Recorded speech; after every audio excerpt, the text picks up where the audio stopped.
Julien? Oui, Eric. Eh mon Julien, alors t'es revenu de chez les sauvages? Ouais, j'en suis rentré hier soir. T'étais où alors? J'étais en Ouzbékistan pendant un mois. Julien, des passeurs d'aventure. Tiens, tout de suite, c'est quand le prochain apéro voyageur? Normalement, on essaie de faire à la mi-septembre. Alors la date, j'en ai encore aucune idée. Mi-septembre, d'accord. Précisément un vendredi ou un samedi. Comment on va faire? Parce qu'on pourra pas le faire en direct dans l'émission, puisqu'on est à midi maintenant. Bon, on va trouver. On va bien trouver un magnéto. Là. On va trouver. Oui, tu sais quoi, je viendrai qu'un magnéto, on enregistrera plein de trucs. Ça peut être bien. Et donc on va essayer d'en faire un à Lyon là pour celui de septembre. D'accord. Parce que donc il y a nos amis de notre petit grain d'Asie et Romain World Tour qui nous passent un coup de main, les locaux, les Lyonnais. D'accord. Et puis rendez-vous en octobre à Paris où on essaiera de faire un événement comme d'habitude. Si je rappelle en deux mots pour les auditeurs qui n'étaient pas là, les passeurs d'aventure et vos apéros voyageurs, c'est quoi? C'est un groupe de personnes comme toi qui se baladent dans le monde et qui ont envie de partager la passion du voyage. Voilà, tout simplement. Voilà, exactement. Voilà. Il y a ceux qui se baladent et il y a ceux qui aimeraient se balader et qui viennent pour essayer d'avoir des informations quant à leur prochain voyage, essayer de franchir le cap, quoi. L'Ouzbékistan? Ouais, l'Ouzbékistan, pendant un mois, j'ai suivi tranquillement la route de la soie. Ah, tranquille, voilà. Ouais, mais tu sais, en un mois, le pays est pas si grand que ça, t'as vraiment le temps de te poser, quoi. Donc j'ai découvert les cités ancestrales qui font rêver, du nom de Samarcande, Boukhara, Khiva. Samarcande, je suis jamais mis les pieds là-bas, mais c'est le nom qui fait rêver, c'est incroyable. Ouais, je peux te dire que ça vaut vraiment le coup d'œil, quoi. Là, ouais, la route de Samarcande, c'est pas décevant, Samarcande, non? Des ans, pardon. C'est pas décevant, parce que souvent... Ouais, mais en fait, c'est sûr que c'est un peu space, des fois, parce que t'as plein de monuments là-bas. Le plus connu, c'est le Régistан. Ouais. Donc les gens peuvent aller jeter un coup d'œil sur Internet pour voir 2-3 photos. Et de ça, en fait, tout autour de ça, c'est vraiment aménagé pour le touriste. Donc en soi, si tu veux, alors un truc qui était vraiment impressionnant, c'est le nombre de Français que j'ai croisés là-bas. Ah bon? Je m'attendais vraiment à me dire, tu sais, aux apéros voyageurs, quand on parle de l'Ouzbékistan, je vais là-bas, on me dit, mais qu'est-ce qu'il y a là-bas? On n'en sait trop rien. Mais finalement, sur place, il y a un énorme contraste, c'est le voyageur français. Donc il y a un peu de routard. Quand même, on en trouve dans les guest house. Souvent des voyageurs au long cours qui partent en vélo pour 6 mois, 8 mois, ou d'autres en moto. Enfin, c'est assez impressionnant. Mais il y a essentiellement des groupes. Donc c'est carrément aménagé. Les gens partent pendant une petite semaine et ils tracent à fond dans leur gros bus climatisé. Et, donc tout autour de ces monuments, t'as les boutiques qui vont pour, quoi. Donc c'est assez jeune. Je pense que ça fait pas 10 ans que c'est comme ça. Ouais. Donc les boutiques, elles sont encore entre guillemets sympas, pas agressifs, ils te sautent pas dessus. Enfin voilà, c'est pas trop intrusif, mais ça s'aménage quand même pas mal, quoi. Bah, tant mieux pour eux, hein, cela dit. Ouais, non, mais c'est sûr. Ouais. C'est quoi le Golden Smile? Non, je sais pas, c'est quoi ils ont... ça m'a fait... Le Golden Smile, donc un truc qui est vraiment impressionnant là-bas. Quand t'arrives, au premier sourire, ça brille fort. Ils ont les dents en or. C'est de l'or massif, quoi, c'est incroyable. Ils ont les chicots refaits en or, certains vraiment l'intégralité, quoi. Donc je me suis demandé pourquoi, j'ai cherché un petit peu. Ouais. Mais en fait, il s'avère que leur faire une prothèse classique comme nous on a chez nous, là-bas c'est quasiment injouable. Ça leur coûte trop cher, ouais. Les matériaux synthétiques, tu sais, à faire venir et tout, parce que eux, l'or c'est une matière première qu'ils trouvent localement. Ça en fait, je sais plus, les stats c'était 85 tonnes annuelles, qu'en fait, je sais plus 3% de la production mondiale, donc l'un des 10 pays les plus producteurs. D'accord, donc l'or est pas cher et ils se le mettent dans les dents. Voilà. Donc c'est impressionnant. Moi c'était ma petite expression là-bas, le Golden Smile. J'ai essayé de faire quelques petits portraits. Si vous allez sur mon petit blog personnel j'aimelemone.fr, vous pourrez voir. Ah bah oui, j'étais jeté un œil, c'est pour ça que je te parle de ça. Et puis j'ai vu aussi que tu étais au bord de la mer d'Aral. Ouais, ça c'est impressionnant parce que la mer d'Aral c'était une immense, c'était une mer intérieure, un lac absolument gigantesque. Ouais, mais c'est vraiment qui a disparu. Il a disparu ce lac. Enfin, ça a beaucoup reculé, donc il en reste encore un petit bout. Ils essaient de faire ce qu'ils peuvent pour limiter la casse avec des aides internationales. Déjà, les Américains qui sont venus dépolluer le site. Je crois que c'est des Américains, j'ai un doute d'ailleurs d'un coup, si c'est des Japonais, je sais plus. Qui sont venus d'épauler le site parce qu'il y a les Russes qui ont fait des essais chimiques là-bas pour les engrais et les pesticides comme c'est pas possible. Après, à l'époque de l'URSS, tout ça, tu as les Russes qui ont forcé le pays ouzbek à faire une production massive de coton. Uniquement du coton, la monoculture de coton. Donc tu as des champs de coton mais à perte de vue. Et pour irriguer tous ces champs, eh bien, ils ont chopé l'eau directement dans la mer d'Aral. Ils ont vidé la mer d'Aral. Mais il paraît que tu vois carrément, enfin que c'est comme un désert. Tu vois des bateaux échoués sur le sable qui sont là, des carcasses. Donc t'as un endroit qui est un peu un mémorial pour ça. Parce que ils commencent vraiment à prendre conscience localement que c'est un gros problème.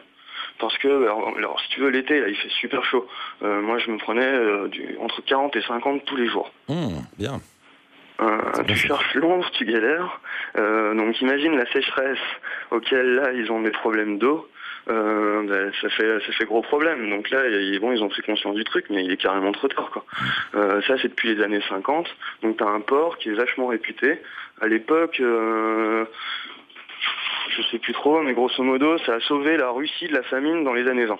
D'accord. Avec tout le stockage de poissons qu'ils avaient là-bas. Donc il faut s'imaginer que c'était vraiment l'un des plus gros ports de l'ex-URSS, quoi. Et ce port, il est totalement vidé, quoi. La mer, maintenant, elle est à 200 bornes. C'est fou. Hein. Non, mais c'est impressionnant. C'est une image de fin du monde de science-fiction. Allez jeter un coup d'œil sur... Attends, parce qu'il y a Marie qui est... Marie ? Oui, Marie Mini-Jupe. C'est Marie Mini-Jupe, c'est toi. Ah oui. Ça va. Salut Marie. On me reconnaisse, Marie, on va pas me reconnaître, Mini-Jupe, c'est... Mais vous connaissez tous les deux, Julien, Marie, non ? Vous êtes pas... Non, peut-être pas. Peut-être un interro-voyageur ou une prochaine fois. T'étais un bout de temps en Ouzbékistan, Marie ? Oui, moi j'ai vécu 6 mois. 6 mois là-bas. Et c'est marrant parce que de l'entendre parler, je me remémore des choses parce que c'était en 86 quand même, c'était vieux. Wow. Ouh là là, c'était l'Union soviétique encore. C'était à l'époque de Gorbatchev, ouais, exactement. Mais alors, ce truc des dents en or, du pays asséché pour les champs de coton, on était partis là-bas. Mon mari était parti là-bas pour travailler pour, à l'époque, Ron Poulenc, qui produisait les engrais pour le coton. Et c'est vrai que quand c'est la récolte du coton, et il n'y a plus personne nulle part, tout le monde est dans les champs de coton. Et c'est ton mari qui a desséché la mer d'Aral, alors, en vendant des saloperies. Elle y était déjà. Non, mais... C'est marrant, c'était l'Union soviétique et Ron Poulenc faisait du business. Ouais. Pas mal de boîtes françaises. Mais à l'époque, ils trouvaient personne pour aller là-bas parce que les gens voulaient pas y aller, ils avaient peur de pas revenir. Donc il y avait des salaires très attractifs pour inciter les gens. Donc on a osé le faire et ça n'a jamais été un regret. Et Julien, tu disais... C'est merveilleux, sinon c'est... Attends, Julien, tu disais il y a beaucoup de boîtes françaises là-bas ? Quand tu te promènes dans la capitale, tous les panneaux, les arrêts de bus et tout, c'est comme chez nous, c'est Deco. Non. Ouais, je te promets, la blague. Deco, il a le marché ouzbek. Ouais. L'escroc. Il est trop fort. Non, il est trop fort. Il nous vend des Vélib fabriqués en Roumanie et il fait des panneaux de pub en Ouzbékistan. Ouais, les arrêts de bus, comme chez nous, exactement, la même. Ça va faire bizarre, n'empêche, de voir du mobilier urbain, le même mobilier urbain. Ah ouais, puis ça contraste totalement avec que ce soit les maisons anciennes ou les buildings à la soviète. Oui, les buildings à la soviète, ça vaut le coup d'être vu, ça.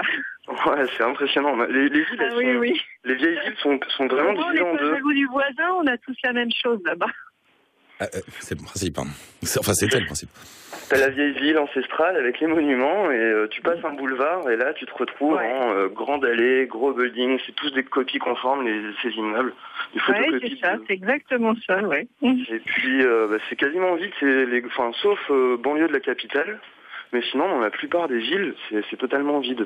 D'autres trucs marrants, comme ça, c'est le président qui est un peu, ils disent République démocratique, mais bon, quand tu parles avec eux, tu leur dis, si tu crées un parti en face du président, qu'est-ce qui t'arrive ? Ils me disent, je vais en prison. Donc, c'est vachement démocratique, quoi. Et le président, lui, il adore jouer au tennis. Je sais même pas s'il a déjà joué, mais il adore ça, le tennis. Ouais. Donc, ça fait que dans les villes, t'as des complexes de tennis. Partout. Moi, j'ai joué au tennis avant et je peux te dire, dans certaines villes, c'est vraiment des complexes impressionnants. Une dizaine de cours, les gradins, les spots pour la lumière, tout y est, quoi. Et c'est vide, personne joue, quoi. Enfin... Bon, vous conseillez tous les deux le voyage en Ouzbékistan ?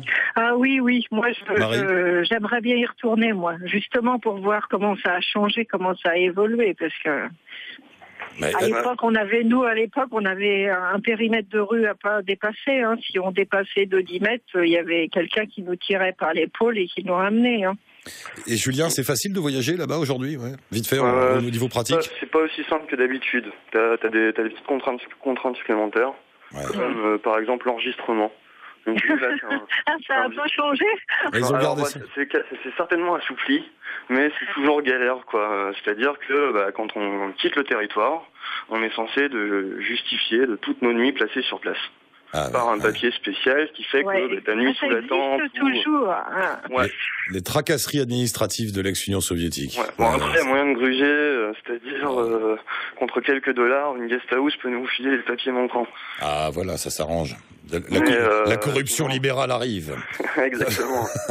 Pour faire mes petites nuits sous la tente à la dernière semaine ou mes petites nuits chez les habitants dans la campagne, et après il a fallu que j'obtienne quand même ce papier pour quitter le territoire en toute tranquillité, quoi.